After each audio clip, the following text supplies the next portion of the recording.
China halts imports of U.S. agricultural commodities. Representative Tim Walberg talks trade deals and crop conditions with Mid-Michigan farmers. And Michigan Agricultural Commodities' Chris Betts has your market report. I'm Janelle Brose, and this is Farm News 5. Farm News 5 is brought to you by Ford. China has dealt another blow to U.S. farmers and ranchers, announcing earlier this week that they are halting imports of American ag products. The news comes on the heels of President Trump's plan to level 10% tariffs on the remaining $300 billion in Chinese imports. Earlier this week, China announced it was not going to buy any more U.S. agricultural products. That poses a major challenge for our farmers and our agribusinesses across the United States. From 2000 until 2017, exports to China were up by over 700%. In fact, in 2014, that number totaled over $24 billion. Last year, we were down to $9.1 billion in exports to China because of the tariffs and the trade disputes that are going on, and we're down another $1.3 billion during the first half of this year. The loss in trade hits certain areas a bit harder than others, specifically feed grains and feed, soybeans specifically.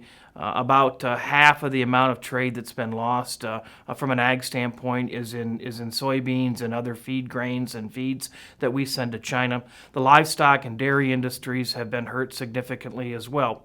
You know, China is dealing with a disease in their swine population at the same time called African swine fever that has eliminated somewhere between 30, 40, some say 50% of their swine herd. 50% of China's swine herd equals the total amount of the rest of the pigs in the world. And they have a population that consumes a lot of pork. This would be a great opportunity for American pork producers to have the ability to send product to China. But China's not buying it right now because of the trade disputes that we have going on. You know, American farmers have proven that they can operate and compete with anyone as long as the playing field is level. And that's what the administration is trying to do. But let's finish the job. Give us a level playing field, a free and fair trade, and let our farmers compete, and they will do the job. If you want a car from a company that's been building them for 115 years, get a Ford. If you want a car with driver assist technology, get a Ford. You're gonna want a Ford. Farm Bureau members met with United States Representative Tim Walberg last week to discuss issues impacting Mid-Michigan farmers. Eaton County Board member and Charlotte farmer Jim Orr hosted the event, where everything from tariffs and trade deals to weather and planting were discussed. It's been a tough year, and as my uncle used to say on his hog farm in Iowa, some years you win, some years you lose. And that's what it is to be a farmer. But this has been a tough year. And when you have situations with trade policy that's been going on and some of the challenges there, I think of the dairy industry that had several years of real challenge. To have a crop year begin with rain that didn't seem to stop and the ability to get your crops in not taking place until late. And then many farmers, including the ones that farm my little acreage, having to put in a different crop because they couldn't get the one that was planned. That's a real challenge, and I'm glad we have a maturing crop insurance program. We had a late year getting things in. It rained a lot in this area, particularly all throughout the Midwest. We got about one day in May that we were able to plant, got a few soybeans, a little bit of our corn, and then everything else was in June that we got planted.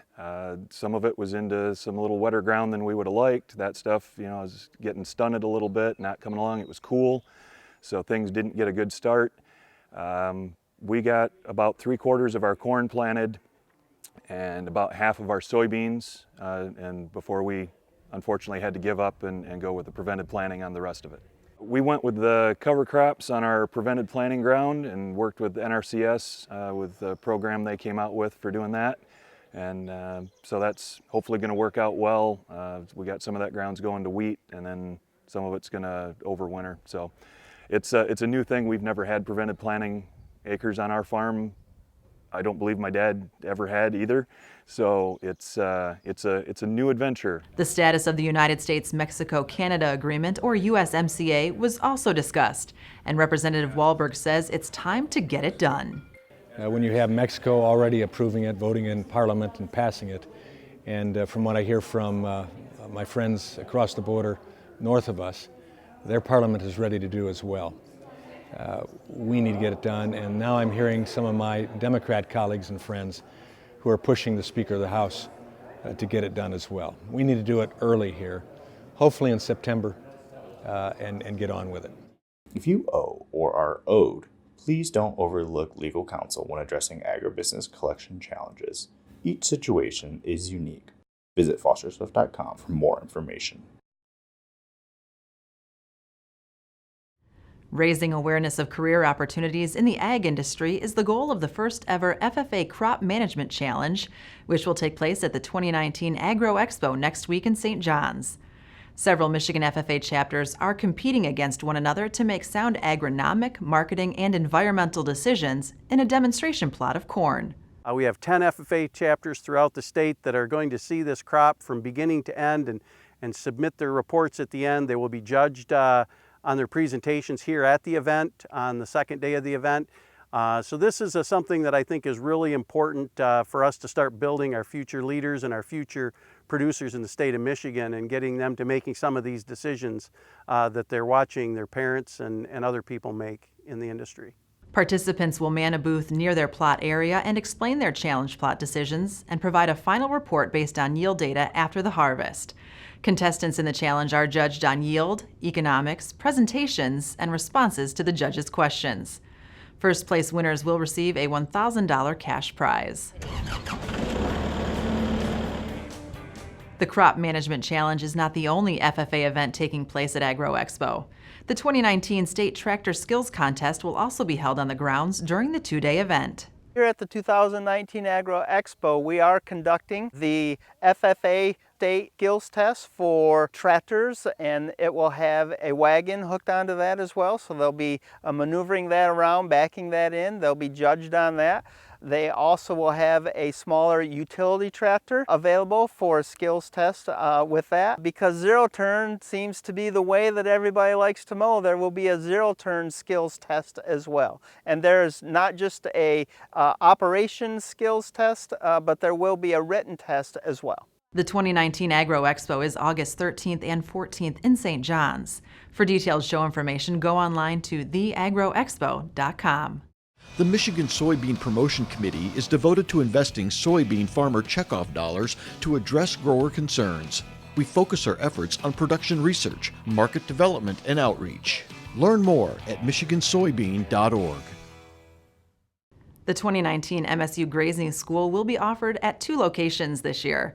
Dairy, livestock, and small ruminant producers will be able to attend the conference in one location while simultaneously taking part in the other location's lessons via high-speed video conferencing.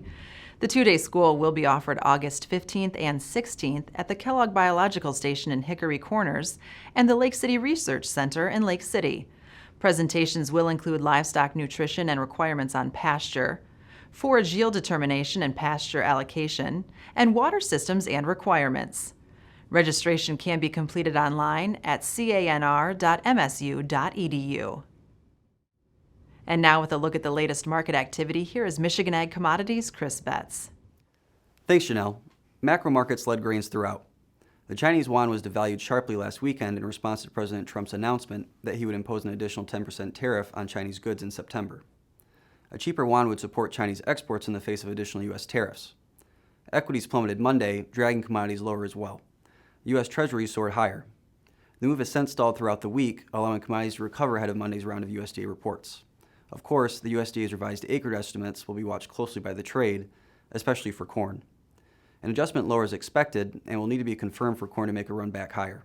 Regardless, expect the USDA's revised estimate to be debated through harvest. For more market information, go to michag.com. With Michigan Agricultural Commodities, I'm Chris Betts. For more news and video, visit MichiganFarmNews.com and the Michigan Farm Bureau channel on YouTube. With Farm News 5, I'm Janelle Brose. Have a great week of farming.